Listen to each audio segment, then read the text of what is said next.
जय माता जी, जय श्री कृष्ण। जेवी की फैमिली में आपका स्वागत है। आज हम गुरुवार मतलब बृहस्पतिवार की पौराणिक व्रत कथा के बारे में जानेंगे। गुरुवार व्रत करने के बृहस्पति देवता प्रसन्न होते हैं। यह व्रत अत्यंत फलदायी है। अग्नि पुराण के अनुसार अनुराधा नक्षत्र युक्त गुरुवार से आरंभ करके 7 गुरुवार व्रत करने से बृहस्पति ग्रह की हर पीड़ा से मुक्ति मिलती है। बृहस्पतिवार व्रत कथा। प्राचीन समय की बात है। एक नगर में एक बड़ा व्यापारी रहता था। वहाँ जहाज़ों में माल लदवा कर दूसरे देशों में भेजा करता था। वह जिस प्रकार अधिक धन कमाता था उसी प्रकार जी खोलकर दान भी करता था। परंतु उसकी पत्नी अत्यंत कंजूस थी। वह किसी को एक दमड़ी भी नहीं देने देती थी।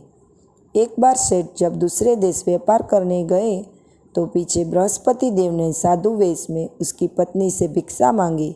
व्यापारी की पत्नी बृहस्पति देव से बोली, हे साधु महाराज, मैं इस दान और पुण्य से तंग आ गई हूँ।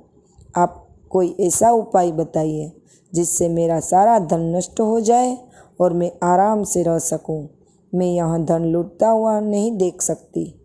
बृहस्पति देव ने कहा, हे देवी, तुम बड़ी विचित्र हो। संतान और धन से कोई दुखी होता है? अगर अधिक धन है तो इसे शुभ कार्यों में लगाओ। कुंवारी कन्याओं को विवाह कराओ, विद्यालय और बाग बगीचों का निर्माण कराओ।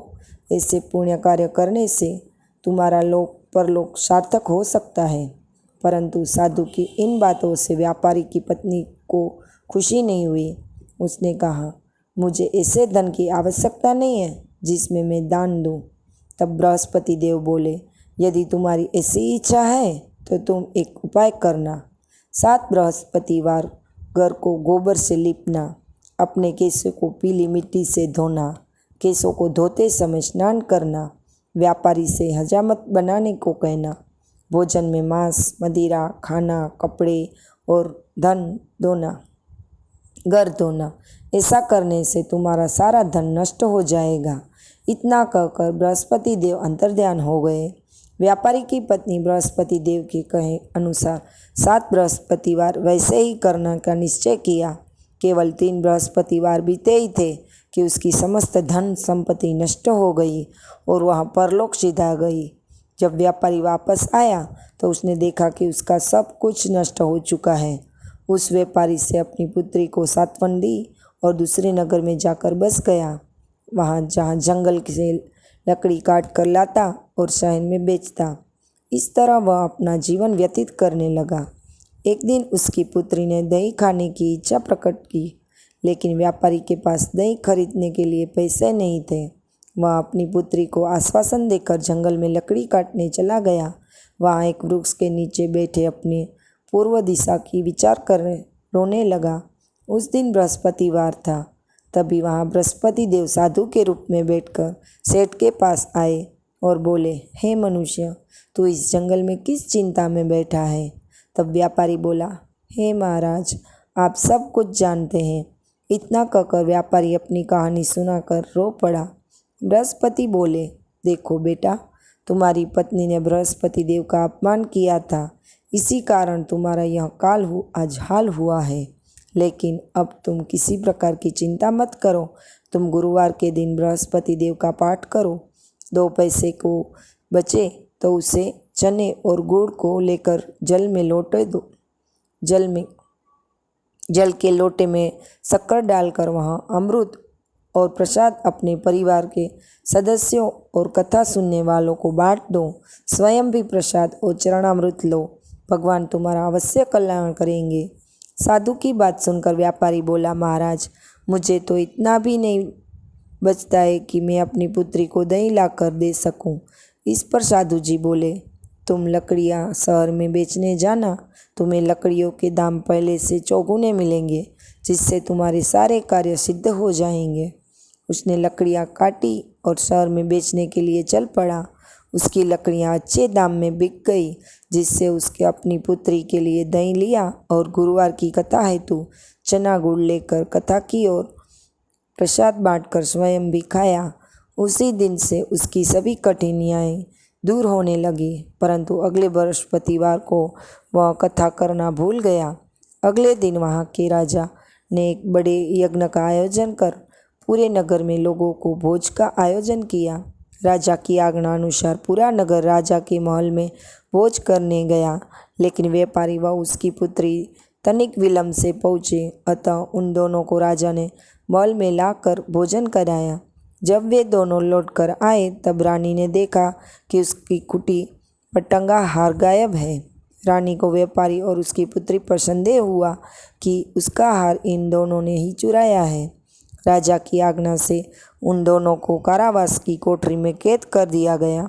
कैद में पकड़कर दोनों अत्यंत दुखी हुए। वहाँ उन्होंने बृहस्पति देवता का स्मरण किया। बृहस्पति देव ने प्रकट होकर व्यापारी को उसकी भूल का आभास कराया और उन्हें सलाह दी कि गुरुवार के दिन कैद खाने के दरवाजे पर तुम्हें 2 पैसे मिलेंगे। उसने चने और गुड़ का उनसे तुम चने और मुनक्का मंगवा कर व्रत विधि पूर्वक बृहस्पति देव का पूजन करना। तुम्हें तुम्हारे सारे दुख दूर हो जाएंगे। बृहस्पतिवार को कैद खाने में द्वार पर उन्हें 2 पैसे मिले। बाहर सड़क पर एक स्त्री जा रही थी। व्यापारी ने उसे बुलाकर गुड़ और चना लाने के लिए कहा। इस पर वह स्त्री बोली, मैं अपनी बहू के लिए गहने लेने जा रही हूँ, मेरे पास समय नहीं है। इतना कहकर वह चली गई। थोड़ी देर बाद वहाँ से एक और स्त्री निकली। व्यापारी ने उसे बुलाकर कहा कि हे बहन, मुझे बृहस्पतिवार की कथा करनी है, तुम मुझे 2 पैसे का गुड़ चना ला दो।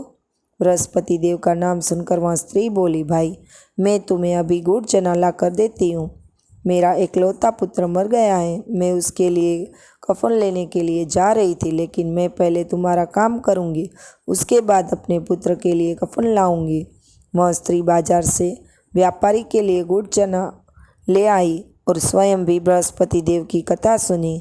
कथा के समाप्त होने पर वह स्त्री कफन लेकर अपने घर गई। घर पर लोग के उसके पुत्र की लाश को राम नाम सत्य उसके कहते हुए स्मशान में जाने की तैयारी कर रहे थे। स्त्री बोली, मुझे अपने लड़के का मुख देख लेने दो। अपने पुत्र का मुख देखकर उस स्त्री ने उसके मुंह में प्रसाद और चरणामृत डाला। प्रसाद और चरणामृत के प्रभाव से वह पुनः जीवित हो गया। पहली स्त्री जिसने बृहस्पति देव का निरादर किया था, वह जब अपने पुत्र के विवाह हेतु पुत्र वधू के लिए गहने लेकर लौटी और जैसे ही उसका पुत्र घोड़ी पर बैठकर निकला, वैसे ही घोड़ी ने ऐसी उछाल मारी कि वह घोड़ी से गिरकर मर गया। यह देख स्त्री रोकर बृहस्पति देव से क्षमा याचना करने लगी। उस स्त्री की याचना से बृहस्पति देव ने साधु वेश में वहां पहुंचकर कहने लगे, देवी तुम्हें अधिक विलाप करने की आवश्यकता नहीं है, वह बृहस्पति देव का अनादर करने के कारण हुआ है। तुम वापस जाकर मेरे भक्त से क्षमा मांगकर कथा सुनो, तभी तुम्हारी मनोकामना पूर्ण होगी। जेल में जाकर उसे स्त्री ने व्यापारी के पास माफ़ी मांगी और कथा सुनी। कथा के उपरांत वह प्रसाद और चरणामृत लेकर अपने घर वापस गई। घर आकर उसने चरणामृत अपने मृत पुत्र के मुख में डाला। चरणामृत के प्रभाव से उसका पुत्र भी जीवित हो उठा। उसी रात बृहस्पति देव ने राजा के सपने में आए और बोले, हे राजन, तूने जिस व्यापारी और उसकी पुत्री को जेल में कैद कर रखा है वह बिल्कुल निर्दोष है। तुम्हारी रानी का हार वहीं खूंटी पर टंग रहा है। दिन निकला तो राजा रानी ने हार खूंटी पर लटका हुआ देखा। राजा ने उस व्यापारी और उसकी पुत्री को रिहा कर दिया और उन्हें आधा राज्य देकर उसकी पुत्री का विवाह उच्च कुल में करवाकर दहेज में हीरे जवाहरात दिए। बोलो बृहस्पति देव की जय।